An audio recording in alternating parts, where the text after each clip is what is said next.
Happy Monday, everybody. My name is Brandon Rosa, and welcome to episode 100 of the Xbox in 10 podcast, your weekly source of Xbox gaming news covered in around 10 minutes. Every Monday, this podcast covers new game releases, the previous week's gaming news, and we all learn an Xbox-related fun fact together. The show is on YouTube and podcast services around the world, so please subscribe on your favorite and leave a review. Xboxin10.com, no numbers, is your quick source for links to all of our podcast destinations and social media profiles, which you can follow at Xboxin10.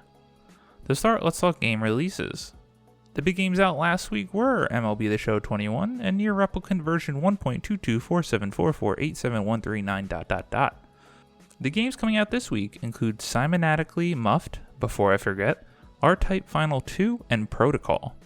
There are some new games coming to Xbox Game Pass as always. The games now include, available now as we talked about, MLB The Show 21 on cloud and console, Fogues for PC on April 22nd, Second Extinction in-game preview on cloud, console, and PC April 28th, Destroy All Humans cloud, console, and PC on April 29th, Fable 3 on cloud April 30th, and Fable Anniversary on cloud April 30th. Now into last week's biggest news stories, and we have 6 to cover this week. Number 1, Xbox Cloud Gaming for Windows 10 PC and Apple phones and tablets begin as limited beta for Xbox Game Pass Ultimate members. Catherine Gluckstein, Vice President and Head of Product, Project xCloud, writes on Xbox Wire. Our mission at Xbox is to empower you to play the games you want with the people you want, anywhere you want. Simply put, we believe games have the power to connect humanity, and it's our mission to make games more accessible to people around the world. As we shared at the end of last year, we're bringing Xbox to more players on more devices via the cloud this year. Starting tomorrow, so April 20th, they are sending out invites to select Xbox Game Pass Ultimate members to start testing the Xbox Cloud Gaming Limited Beta for Windows 10 PCs and Apple phones and tablets via web browsers. We're launching Xbox.com/play, where invitees can play over 100 Xbox Game Pass titles through Edge, Google Chrome, or Safari. Offering cloud gaming through the browser and having a simplified universal landing page presents a great opportunity to make cloud gaming approachable to more players in more places over time. The limited beta is our time to test and learn. We will send more invites on a continual basis to players in all 22 supported countries, evaluate feedback, continue to improve the experience, and add support for more devices. Our plan is to iterate quickly and open up to all Xbox Game Pass Ultimate members in the coming months, so more people have the opportunity to play Xbox in all new ways. Those who receive an invite just need a compatible Bluetooth or USB connected controller, or can use custom touch controls for more than 50 games to start playing and testing. In the early stages of the beta, we'll be focusing on fine-tuning features and creating a consistent experience across all platforms, while making sure games are running their best. For more information on how to play an updated list of supported devices and release notes, please visit the support hub on Xbox.com. Huge news this week for the millions and millions of people that play on Apple devices and want to try Project xCloud on Windows 10 PCs. I can't wait to see this roll out to more people so they can experience how cool cloud gaming is as an additional option to your normal hardware experience. Number 2, Xbox Series X and S to get improved quick resume features. Jordan Allman at IGN writes, new quick resume features are coming to Xbox Series X and S. New updates including the ability to see and delete quick resume save states to create space for other games are rolling out to Xbox insiders at the moment. If you're unfamiliar, quick resume is an Xbox exclusive feature that allows users to suspend multiple games and swap between them at their leisure. The news was revealed in a series of tweets from Eden Mary, engineering lead at Xbox. Mary's tweets talk about how Alpha and Alpha Skip Ahead insiders will now be able to see what games are stored in quick resume from the Xbox UI menu, under My Games and Apps. Users will be able to see if the game they're currently playing is quick resume compatible, so that they can make decisions about what save states to keep and get rid of.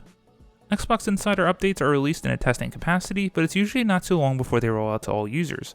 In this case, the changes should make it easier to work which games will actually allow you to quick resume in the first place, as well as save space by removing saves from quick resumeable games if you're not planning on returning to them. The quick resume feature has never worked quite right for me. It's really cool when you think it's about to work, but sometimes it's crashed the game and I've had to restart anyway. I haven't had much time to game on my Series X as of late though, so hopefully they'll touch it up, and this update will help fix that issue as well. Number 3, online multiplayer for free-to-play games unlocking starting today. The Xbox Live Gold team wrote on April 21st, 2021 at Xbox Wire. Today we are sharing more details on our plans to make online multiplayer and free-to-play games available on Xbox without an Xbox Live Gold membership. As part of listening to your feedback, this change will take place starting today, and all Xbox players will be able to access online multiplayer at no charge for a library of over 50 free-to-play games that support online multiplayer. The full list of more than 50 free-to-play games is available on Xbox.com. The Xbox.com list will be updated as more free-to-play games launch. Really cool for Xbox to finally correct this gap in their super accessible and play where you want, anywhere you want, with whomever you want mentality. As mentioned on the show before, I thought this was so weird that you couldn't play free-to-play games without an online gold membership, but now it is fixed. Enjoy away. Number 4, Battlefield, Titanfall, and more EA games get FPS boost on Xbox Series X and S. Adam Bankhurst at IGN writes, Xbox has announced that EA games like Battlefield 5, Star Wars Battlefront 2, and Titanfall are all getting FPS boost on Series X and S.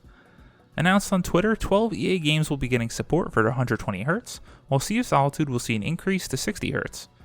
Additionally, all these games are currently available on Xbox Game Pass via EA Play/Ultimate.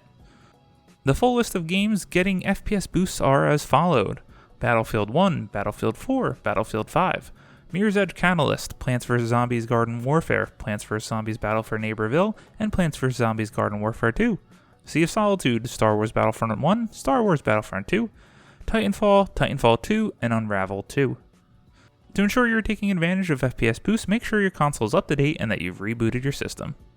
You can also tap on the Xbox button on your controller when in a game to see if it is running FPS boost or Auto HDR, as an appropriate badge will be featured on the top right corner. It is so cool to see some of these older games get the FPS boost. I hope they continue to support this program because I do like to go back to old games now and then, and it's so much nicer to play at the higher fidelity with the higher frames per second. Number 5, Apex Legends developer Respawn is currently building a new IP from scratch. Stephanie Nunnally at VG247 writes, That's the official word from the developer. Apex Legends and Titanfall studio Respawn Entertainment is working on a new IP. According to a tweet from Respawn programmer Stephen Ka-Hee Wong, the game is on early stages and the current team is very small. The studio is looking to hire a coder. The tweet was retweeted by Respawn boss Vince Zampella, who said the new project was, quote, super exciting stuff, end quote. New IP means the particular team isn't working on the Titanfall or Star Wars Jedi Fallen Order IPs, obviously. Plus, about a year ago, Zampella confirmed that there are currently no Titanfall games in development. Whether things have changed or not remains to be seen. Further details on a new project were not provided, and whether this is the same game the team was hiring for a few months back is also not known, but it's a probability. I believe in Respawn, so I'm excited for anything that they have coming next. I've loved Titanfall, I loved Apex Legends when it first launched, and I loved their Modern Warfare heritage. Just give me more Respawn, because I can't wait to see Star Wars Jedi Fallen Order 2. And number 6, Call of Duty Warzone Season 3's new map rewinds the clock to 1984. Matt Kim at IGN writes, The newest season of Call of Duty Warzone is officially out and it comes with a major overhaul of its Verdansk map. Now it's Verdansk 84. This week, Call of Duty Warzone began to ramp up towards its new season, starting with the destruction of the Verdansk event. This ended with the map being nuked, putting the future of Verdansk in doubt. From this revel, Warzone travels back in time to Verdansk back in 1984, a new version of the map where every building and object has traveled back in time. The rundown buildings are newer, the streets are more vibrant, and there's grass and flora everywhere. The new Warzone map is a fully revitalized airport destroyed in the previous Verdansk map, a new airport control tower, an in-construction Verdansk stadium, a newly accessible Gora summit, the new airplane factory, radar array, and more. Call of Duty began the groundwork for Verdansk 84 weeks ago. It began with a surprise zombie outbreak in Warzone. As the outbreak intensified, Verdansk was nuked to cleanse the area, and players were then left to fight on Rebirth Island before time traveling back to Verdansk. I gotta say right now, it sucks to not have my gaming PC or console set up as I'm in the process of moving, because I'd love to check this out for myself. Once I'm all set back up, I cannot wait to check out Verdansk 84 with the squad.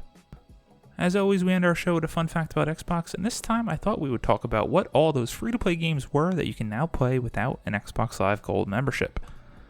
These games are as followed: 3-on-3 Freestyle, Aegis Wing, APB Reloaded, Apex Legends, Armored Warfare, Battle Islands Commanders, Bless Unleashed, Brawlhalla, Call of Duty Warzone, Crackdown, Crackdown 2, Crimson Alliance, Crossout, Crist FOAD, Darwin Project, Dauntless, DC Universe Online, Dead or Alive 5 Last Round Core Fighters, Dead or Alive 6 Core Fighters, Defiance 2050, Destiny 2, Doritos Crash Course, Dungeons Defenders 2, Enlisted, Eternal Card Game, Family Game Night, Fishing Planet, Fortnite, Galaxy Control Arena, Happy Wars, Harm's Way, Hawken, Hyperscape, Killer Instinct, Corgan, Minion Masters, Neverwinter, Outriders Demo, Paladins, Path of Exile, Phantasy Star Online 2, Phantom Dust, Pinball FX2, Prominence Poker, Realm Royale, Rec Room, Resident Evil Revelations 2, Roblox, Rocket League, Rogue Company, Skyforge, Smite, Space Lords, Spellbreak, Star Trek Online, Tech Wars Global Conflict, Terra, The Four Kings Casino and Slots, Two Human, Trove, Vigor, War Thunder, Warface, Warframe, World of Tanks, World of Warships Legends, and Yaris. Phew, bet you didn't know all those games were free to play and accessible to you now at any point in time, no matter what type of membership you have. Thank you all for listening to the Xbox in 10 podcast, your weekly source of Xbox gaming news covered in around 10 minutes. If you like the show, please subscribe to your favorite podcast service, share it with your friends, leave a review, and follow on all social media at Xbox in 10. I haven't had any time to game this week, so I look forward to maybe playing some Project X Cloud next week on my phone as I'm in the process of moving. My name is Brandon Rosa. You can follow me on Xbox at Brosa93. Hope you all have a great week, stay safe, and keep on gaming. And thank you to anyone who has supported the show over the first 100 episodes. I expect to be in a position soon where I can dedicate more time to growing the show and working on social media, websites, etc. Cheers to the future, and hopefully all that can come to fruition. Have a great week, everybody.